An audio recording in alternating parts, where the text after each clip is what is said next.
11 ઇકોનોમિક્સની અંદર મૂળભૂત ખ્યાલ અને સંકલ્પનાઓ વિશેનો ચેપ્ટરનો આપણે અભ્યાસ કરી રહ્યા છીએ, જેમાં જમીન, મૂડી, શ્રમ અને નિયોજન આ ચારે ચાર જે ઉત્પાદનના સાધનો હતા એના વિશેની આપણે ચર્ચા કરી. હવે આ ચારેય વસ્તુમાં સંપત્તિ કોને કહેવાય એના વિશેનો આપણે અભ્યાસ કરવા જઈ રહ્યા છીએ. તો અત્યારનો પ્રશ્ન છે, સંપત્તિનો અર્થ આપી તેના લક્ષણો સમજાવો. તો એ અર્થ જોતા પહેલાં આપણે એક અભ્યાસ કરીએ.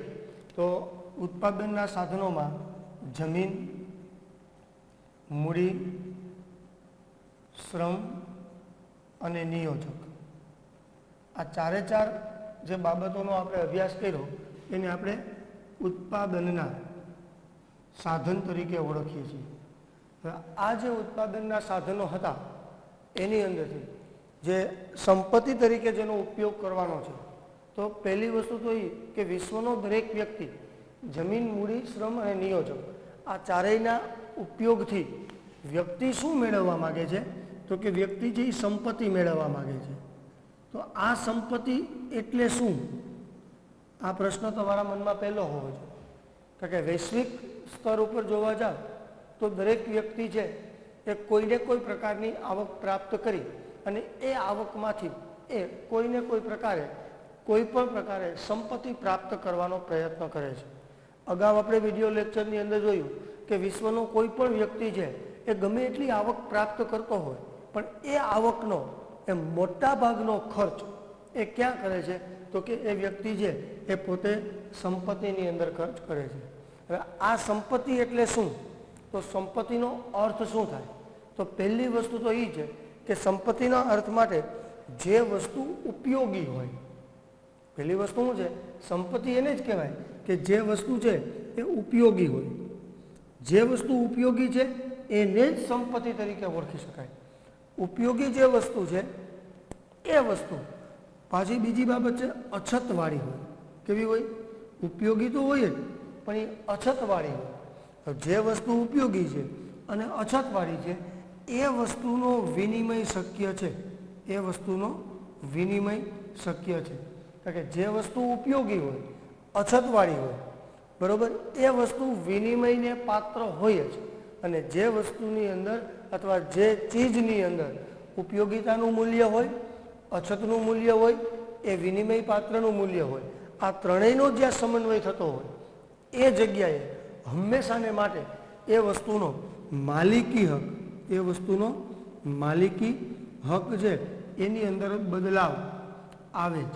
કારણ કે કોઈ પણ વસ્તુનો માલિકી હક બદલાય ને એને જ તમે સંપત્તિ તરીકે ઓળખી શકો. તો માલિકી હક કોનો બદલાય?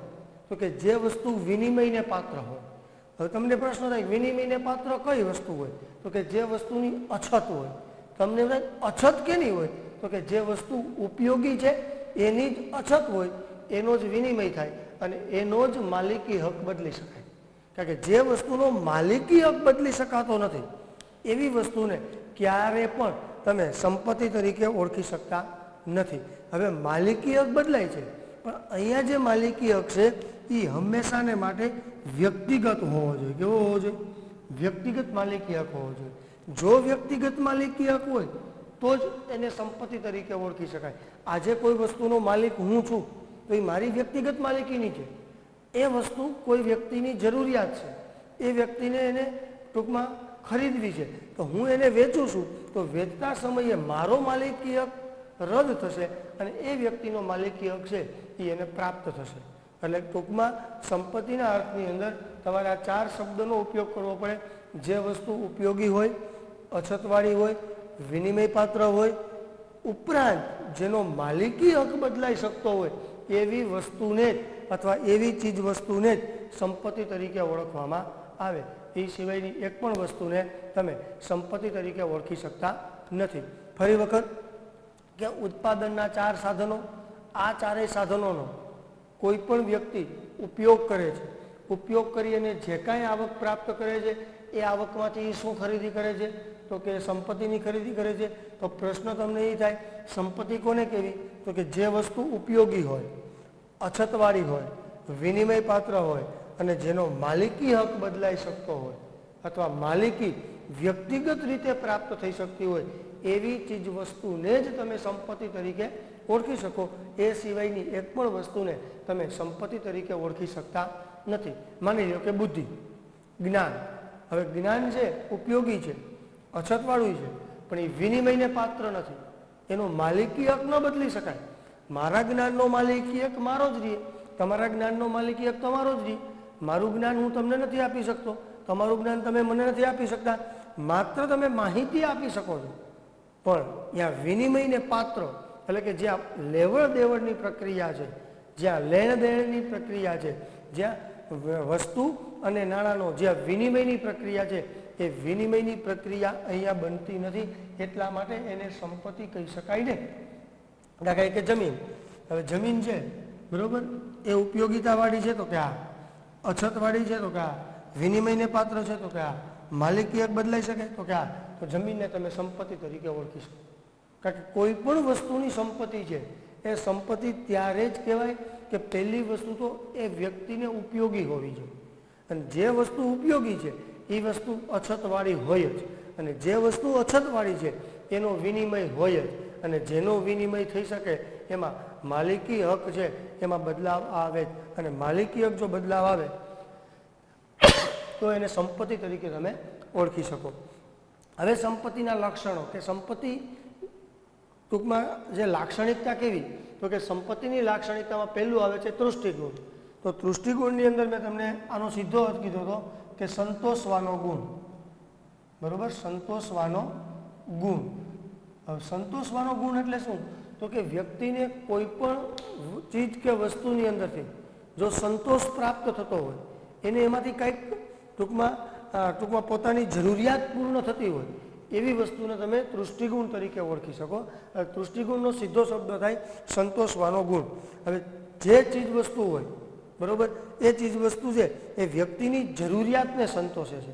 મારી જરૂરિયાત શું, તો કે મારે ભાઈ ખેતીની અંદર ઉત્પાદન કાર્ય કરવું છે. તો ઉત્પાદન કાર્ય કરવા માટે મારા માટે જરૂરી વસ્તુ કઈ, તો કે મારા માટે જરૂરી વસ્તુ છે જમીન.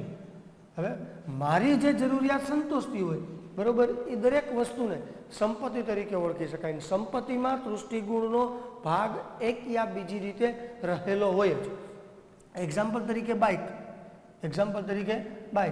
બાઇક મારી શું જરૂરિયાત સંતોષે છે, તો કે એક જગ્યાએથી બીજી જગ્યાએ જવા માટેની જે મારી જરૂરિયાત છે એ જરૂરિયાત સંપૂર્ણપણે સંતોષે છે. અને જે ટૂંકમાં ચીજ વસ્તુની અંદર તૃષ્ટિગુણ સમાયેલો હોય એને જ તમે સંપત્તિ તરીકે ઓળખી શકો. એ સિવાયની એક પણ વસ્તુને તમે સંપત્તિ તરીકે ઓળખી શકતા નથી.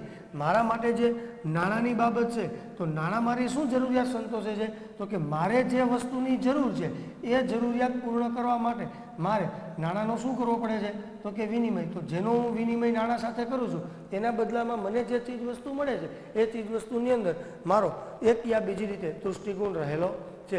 મતલબ એવો થશે કે ભાઈ સંપત્તિ એને જ કહેવાય કે જેમાં તૃષ્ટિગુણ રહેલો હોય, સંતોષવાનો ગુણ રહેલો હોય.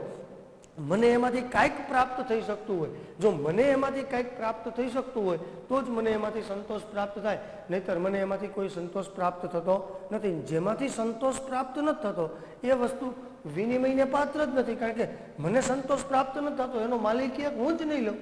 જો હું માલિકી હક નહીં લઉં તો માલિકી હક બદલાશે તો કે નહીં. જો માલિકી હક નહીં બદલાય એટલે વિનિમય નથી થતો. વિનિમય નથી થતો એટલે એનો મતલબ એ કે અછતવાળી નથી. દાખલા કે હવા. હાલો વિચારો, અહીંયા તમે વિચાર્યું કે હવા છે ઉપયોગી છે, અછતવાળી તો કે નથી. અછતવાળી નથી એટલે વિનિમય થાય તો કે નહીં. તો એનો માલિકી હક થાય તો કે ન થાય. તો હવાને તમે સંપત્તિ તરીકે ઓળખી શકતા નથી. કારણ કે ઘણી વસ્તુઓ એવી છે કે એ ઉપયોગી હોય, અછતવાળી હોય, પણ એ વિનિમય પાત્ર ન હોય. જો વિનિમય પાત્ર નથી તો એનો માલિકી હક ક્યારેય બદલી શકાતો નથી. જો માલિકી હક નથી બદલાતો તો એને કોઈ પણ પ્રકારે સંપત્તિ કહી શકાય નહીં. અને સંપત્તિને ઓળખવા માટે તમારો પહેલું લક્ષણ છે કે તૃષ્ટિગુણ જેમાંથી પ્રાપ્ત થતો હોય. હવે તૃષ્ટિગુણ ક્યારે પ્રાપ્ત થાય, તો કે એ મને ઉપયોગી હોય. પાછું બજારની અંદર એની અછત હોય એટલે એનો વિનિમય હોય જ. અને વિનિમય હોય તો જ એનો માલિકી હક બદલાય.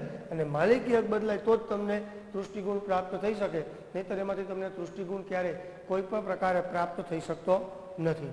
બીજી વસ્તુ આવે છે લક્ષણ તરીકે અછત.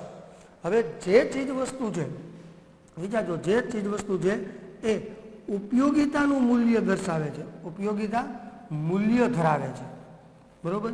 જે ચીજ વસ્તુ ઉપયોગિતા મૂલ્ય ધરાવે છે એવી દરેક ચીજ વસ્તુ છે, બરોબર, એની અંદર અછતનો ભાવ રહેલો છે, એમાં અછતનું તત્વ છે એ રહેલું છે.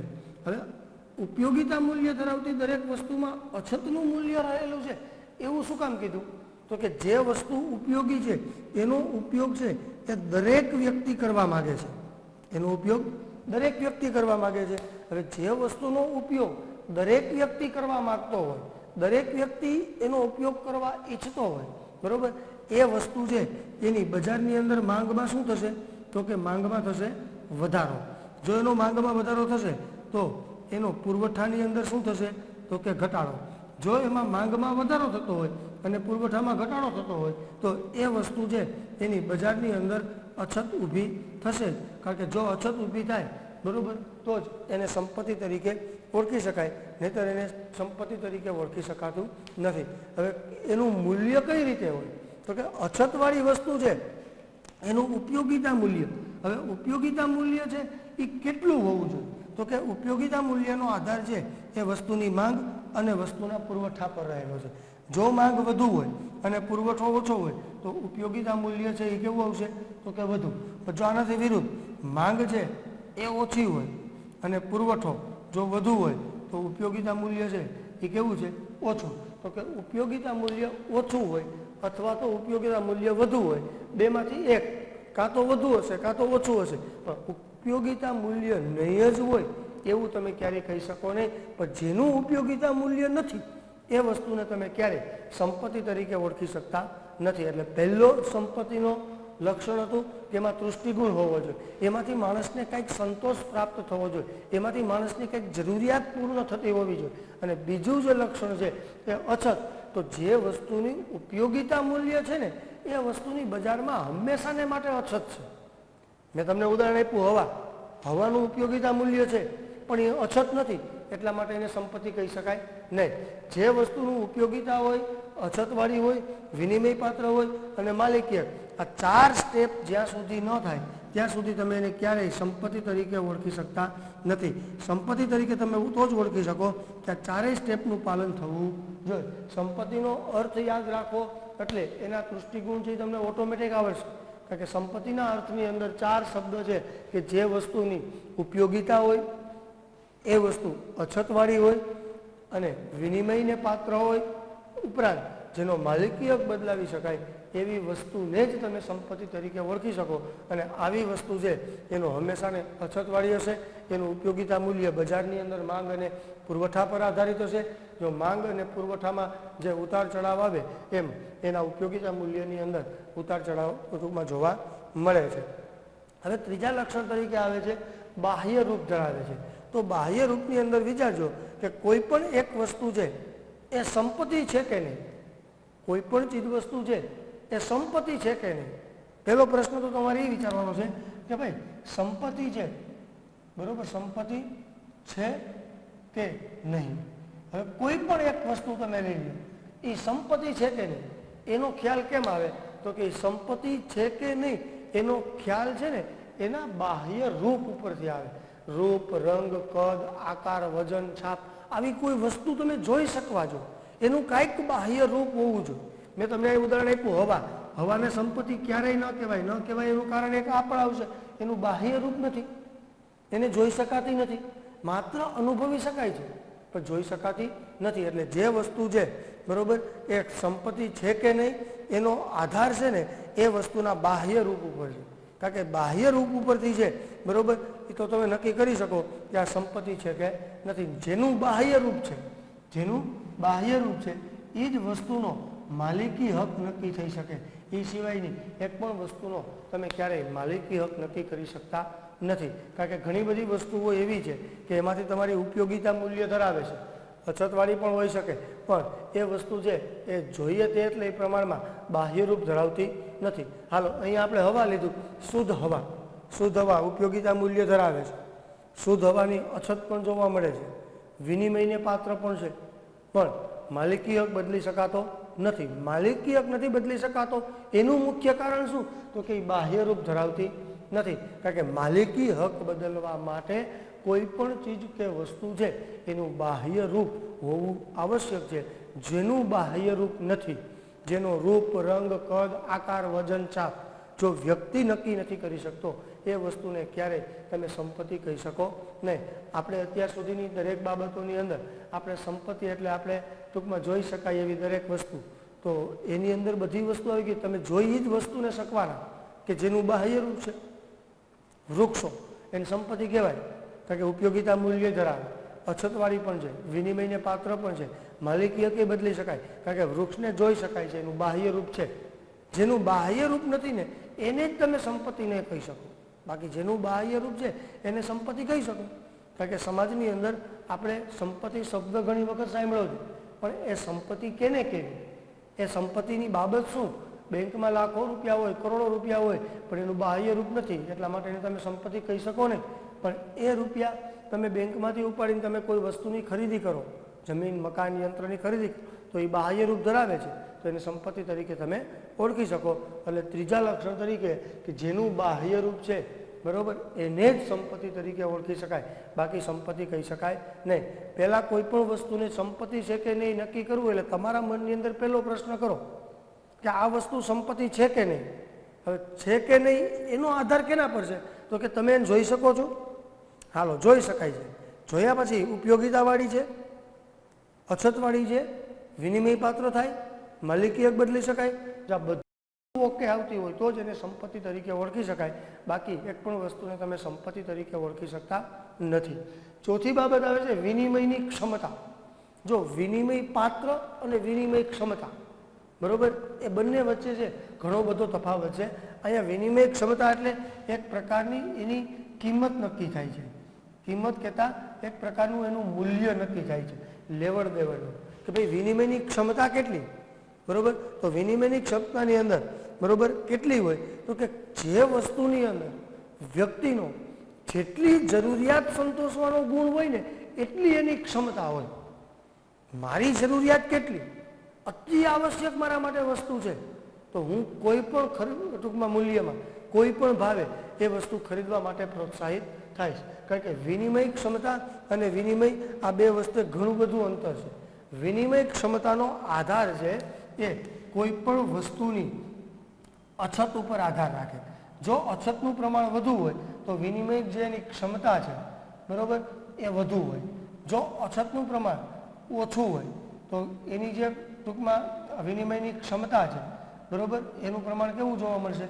ઓછું. તો અછત ઉપર આધાર છે વિનિમય ક્ષમતાનો. કારણ કે કોઈ પણ વસ્તુ છે એની ઉપયોગિતા કેટલી એના પરથી અછત નક્કી થશે. જો ઉપયોગિતાનું પ્રમાણ નીચું હશે તો એની અછતનું પ્રમાણ ઓછું હશે. કારણ કે ઉપયોગિતા નથી એટલે માણસની જરૂરિયાત ઓછી છે. જો માણસની જરૂરિયાત જ ઓછી હોય તો એની વિનિમયની ક્ષમતા છે એ ઘણી બધી નીચી જોવા મળે. દાખલા કે ઉનાળાની અંદર સુતરાઉ કાપડનું જે ટૂંકમાં ખરીદી છે, સુતરાઉ કાપડની જે જરૂરિયાત છે, બરાબર, એ વધુ પ્રમાણમાં હોય. પછી ઉનાળાની અંદર જો તમે ગરમ કાપડની ખરીદી કરવા માટેનો વિચાર ધરાવો તો એની ઉપયોગિતા જ ઓછી છે. જો એની ઉપયોગિતા હોય ઓછી હોય તો એની વિનિમય ક્ષમતા કેવી થઈ? તો કે નીચી. જો વિનિમય ક્ષમતા જ નીચી હોય તો એ વસ્તુની બજારની અંદર ક્યારેય અછત ઊભી થશે નહીં. જો ઉનાળાની અંદર સુતરાઉ કાપડની વિનિમય ક્ષમતા તો કે વધુ, ઉનાળાની અંદર ગરમ કાપડની વિનિમય ક્ષમતા તો કે ઓછી.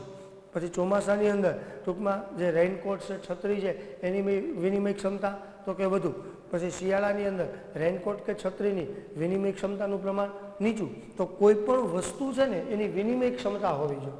હવે વિનિમય ક્ષમતા કેની હોય? તો અહીં ક્રમિક તમે જોવા જાઓ, જે વસ્તુમાં સંતોષવાનો ગુણ હોય, એ વસ્તુની અછત હોય, એનો બાહ્ય રૂપ હોય, એની વિનિમય ક્ષમતા એક યા બીજી રીતે વધતા યા ઓછા પ્રમાણમાં હોય જ ન હોય એવી કોઈ બાબત તમે વિચારી શકતા નથી. કારણ કે કોઈ પણ વસ્તુનું બાહ્ય રૂપ એ એની વિનિમય ક્ષમતા નક્કી કરે. કારણ કે જો અમુક વસ્તુ છે, ઘઉંને તમે લ્યો, અનાજની અંદર તમે ઘઉંનો તમે ઉદાહરણ લ્યો તો ઘઉંમાંથી રોટલી બનાવો, બાહ્ય રૂપ ગોળ છે, રોટલી જેને કહેવાય, એ જ લોટની અંદરથી તમે બ્રેડ બનાવો, બાહ્ય રૂપ બદલાઈ ગયું, બાહ્ય રૂપ બદલાનું એટલે વિનિમય ક્ષમતામાં શું થયો? ફેરફાર થયો.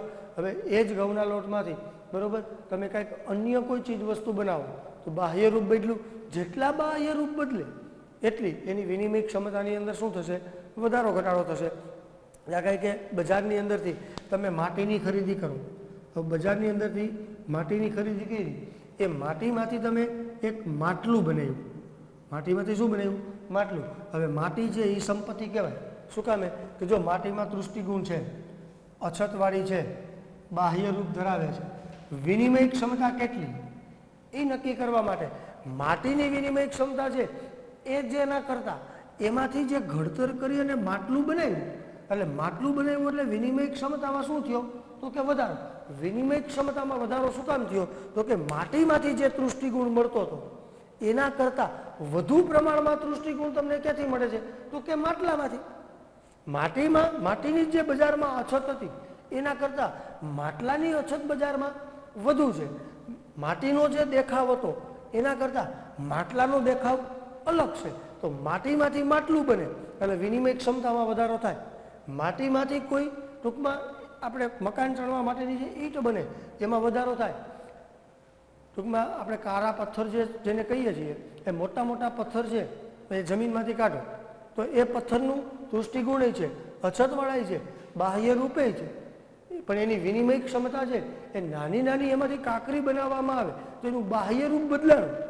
વાં કદ મોટું હતું, અહીંયા કદ નાનું થયું. જો કદ નાનું થયું તો એની વિનિમય ક્ષમતા છે, જો એની વિનિમય ક્ષમતા છે તો એ સંપત્તિ છે, નહીંતર એને ક્યારેય તમે સંપત્તિ કહી શકતા નથી. ત્યાર પછી પાંચમું લક્ષણ આવે છે ટકાઉપણું. હવે સંપત્તિનું સૌથી અગત્યનું લક્ષણ છે એ ટકાઉપણું. કોઈ પણ વસ્તુ સંપત્તિ છે કે નહીં એનો આધાર છે ને એ ટકાઉપણા ઉપર આવે. ટકાઉપણું અને બીજો શબ્દ આવે છે બિન ટકાઉપણું. હવે બિન ટકાઉપણું એટલે સમયના ખૂબ જ ઓછા સમય માટે કોઈ પણ વસ્તુને ખૂબ જ ઓછા સમય માટે સાચવી શકાતી હોય તો એ વસ્તુને ક્યારેય તમે સંપત્તિ કહી શકો ને. તો એના માટે એક જ શબ્દ કે જે વસ્તુ નાશવંત છે, જે વસ્તુ બરોબર નાશવંત છે એ વસ્તુને તમે ક્યારેય સંપત્તિ કહી શકતા નથી. એ જ વસ્તુને સંપત્તિ કહેવાય કે જે વસ્તુ છે બરોબર એ ટકાઉ. કારણ કે કોઈ પણ ચીજ વસ્તુ કે સેવા છે એ જો વારંવાર નાશ પામતી હોય, દાખલા કે દૂધ એને અમુક સમય માટે જ સાચવી રખાય, અમુક સમય પછી એને સાચવી શકાતી નથી, તો એને તમે સંપત્તિ કહી શકતા નથી. તો જે વસ્તુ છે એમાં ટકાઉપણાનો ગુણ છે. કારણ કે કોઈ પણ ચીજ વસ્તુ છે એ કાં તો ટકાઉ હોય કાં તો બિન ટકાઉ. ટકાઉ છે એનો લાંબો સમય માટે તમે ઉપયોગ કરી શકો છો, બિન ટકાઉ છે એનો તમે લાંબો સમય માટે ઉપયોગ કરી શકતા નથી. જો તમે બિન ટકાઉનો લાંબો સમય માટે ઉપયોગ કરી શકતા નથી તો એનો મતલબ એ થયો કે એ વસ્તુ સંપત્તિ કહી શકાય નહીં. એટલે સંપત્તિ એને જ કહેવાય કે જેમાં ટકાઉપણાનો ગુણ હોય. જો ટકાઉપણાનો ગુણ હોય તો જ એને સંપત્તિ તરીકે ઓળખી શકાય. ફરીથી આ પ્રશ્ન છે સંપત્તિનો અર્થ આપી તેના લક્ષણો, તો ફરીથી તમને આખો પ્રશ્ન રિપીટ કરાવી દઉં. સંપત્તિના અર્થની અંદર પહેલી વસ્તુ તો તમને એ કહી દઉં, અગાઉના વિડીયો લેક્ચરની અંદર જમીન, મૂડી, શ્રમ અને નિયોજક ઉત્પાદનના આ 4 સાધનો વિશે તમે અભ્યાસ કર્યો. આ 4 સાધનોનો ઉપયોગ કરી કોઈ પણ વ્યક્તિ કોઈ પણ પ્રકારની આવક પ્રાપ્ત કરે છે, વધતા યા ઓછા પ્રમાણમાં આવક પ્રાપ્ત કરે છે. જે આવક પ્રાપ્ત કરે છે એનો મોટા ભાગનો ખર્ચ વ્યક્તિ ક્યાં કરે છે? સંપત્તિમાં. તો પહેલો પ્રશ્ન તમને એમ થાય કે સંપત્તિ કેને કહેવાય? સંપત્તિ કેને કહેવી? તો કે જે વસ્તુ ઉપયોગી હોય, અછતવાળી હોય, વિનિમયને પાત્ર હોય અને જેનો માલિકી હક બદલી શકાય એવી વસ્તુને જ તમે સંપત્તિ તરીકે ઓળખી શકો. એ સિવાયની એક પણ વસ્તુને તમે સંપત્તિ તરીકે ઓળખી શકતા નથી. 4 જ શબ્દ યાદ રાખવાના છે. પહેલો વિનિમય, ઉપયોગિતા, બીજું અછતવાળી હોય, વિનિમય પાત્ર હોય અને જેનો માલિકી હક. અને આ 3 વસ્તુ જેની અંદર હોય એનો માલિકી હક આરામથી બદલી શકાય. જો માલિકી હક બદલી શકાય તો એ વસ્તુને તમારે સંપત્તિ કહેવી. એ ઉપરાંત 5 લક્ષણો આપ્યા છે. પહેલું તૃષ્ટિગુણ, એટલે કે જે વસ્તુમાંથી સંતોષવાનો ગુણ હોય, માણસની જરૂરિયાત પૂર્ણ થતી હોય. કારણ કે જેમાંથી માણસની જરૂરિયાત પૂર્ણ નથી થતી એ વસ્તુનો માલિકી હકનો પ્રશ્ન જ નથી આવતો. કારણ કે માલિકી હક કેનો બદલાય? તો કે ભાઈ સંતોષ મળતો હોય તો માલિકી હક બદલાય, સંતોષ જ નથી મળતો તો ક્યારેય માલિકી હક બદલી શકતા નથી. મેં તમને કીધું એમ માટીમાં સંતોષનો ગુણ છે, બરોબર, માટીનો માલિકી હક બદલી શકાય. તો એને તમે કાયમી માટે સંપત્તિ તરીકે ઓળખી શકો. બીજું કે જેમાં સંતોષવાનો ગુણ હોય એનું ઉપયોગિતા મૂલ્ય છે, બરોબર, એ હોય, કારણ કે ઉપયોગિતા મૂલ્ય હોય તો જ સંતોષ પ્રાપ્ત થાય. જેનો ઉપયોગ જ નથી કરવાનો એમાંથી સંતોષ પ્રાપ્ત થવાનો કોઈ પ્રશ્ન આવતો નથી. આપણી પાસે સરસ મજાની કાર હોય પણ એનો આપણે ઉપયોગ નથી કરતા, જો આપણે એનો ઉપયોગ નથી કરતા તો એમાંથી આપણને સંતોષ પ્રાપ્ત થવાનો નથી. જો એમાંથી સંતોષ જ પ્રાપ્ત નથી થતો તો એની અછત ક્યારેય ઊભી થવાની નથી. જો અછત ઊભી નહીં થાય, બરાબર, તો એ દરેક વ્યક્તિ છે એના માંગ અને પુરવઠા પર આધારિત હોય. એટલે બીજી બાબત હતી અછત. ત્રીજું બાહ્ય રૂપ ધરાવે છે. મેં તમને કીધું એમ રૂપ, રંગ, કદ, આકાર, વજન, છાપ, પેકિંગ, આ બધી વસ્તુ છે એ બાહ્ય રૂપ ઉપર આધારિત છે. કારણ કે બજારની અંદર મોટી મોટી કંપનીઓ છે એ કોઈ પણ પ્રોડક્ટ બનાવે, એ પ્રોડક્ટની અંદર દરેક બાબતો છે ને એને બાહ્ય લુક આપવાનો પ્રયત્ન કરે. બાહ્ય રૂપ છે, બરાબર, એ વ્યક્તિઓને કેમ આકર્ષે એના ઉપર આખો આધાર રાખે. બટાકા છે તો બટાકામાંથી અનેક પ્રકારની ચીજ વસ્તુઓ બને, પણ વેફર એને જ કહેવાય કે જેનું રૂપ છે એ બટાકામાંથી છોલેલી એક પતરી જેવું હોય, એક છાલ જેવું હોય. કારણ કે બટાકામાંથી ઘણી બધી વસ્તુ બને, પણ એ જ જો પતરી છે એ જ બટાકાને છે એને તમે બીજી રીતે બનાવો તો એનું બાહ્ય રૂપ બદલાય, એટલે એનું નામ બદલાય. બાહ્ય રૂપ બદલાય તો જ એને સંપત્તિ છે કે એ નક્કી કરી શકાય. કારણ કે બાહ્ય રૂપ છે તો જ સંપત્તિ છે, બાહ્ય રૂપ નથી તો એને ક્યારેય તમે સંપત્તિ કહી શકતા નથી. એ રીતે વિનિમયની ક્ષમતા, બરાબર, તો વિનિમયની ક્ષમતા છે એનો આધાર છે એ બાહ્ય રૂપ ઉપર આધારિત છે. જો રૂપ બદલે તો એની વિનિમયની ક્ષમતામાં વધઘટ જોવા મળે. ઘઉં છે એ 400 રૂપિયાના 20 કિલો હોય તો એ ઘઉંમાંથી જો લોટ બનાવેલો તમે તૈયાર લેવા જાઓ તો કદાચ એના 500 રૂપિયા હશે. કારણ કે રૂપ બદલ્યું, કિંમત બદલી એટલે વિનિમય ક્ષમતામાં શું થયો તો કે વધારો થયો. જેમ જેમ વિનિમય ક્ષમતા વધતી જાય તેમ એની ઉપયોગિતા, એમાં અછતવાળી વસ્તુ, એમાં વિનિમય પાત્ર અને માલિકીય છે એની અંદર ફેરફારો જોવા મળે. પાંચમી બાબત હતી ટકાઉપણું. તો ટકાઉપણાની અંદર પણ એ જ બાબત જોવા મળે છે કે કોઈ પણ વસ્તુ છે એ ટકાઉ હોવી જોઈએ. એનો એક કરતાં વધુ વખત જો એનો ઉપયોગ થઈ શકે તો જ એને સંપત્તિ તરીકે ઓળખી શકાય, નહીંતર એને ક્યારેય સંપત્તિ તરીકે ઓળખી શકાતું નથી.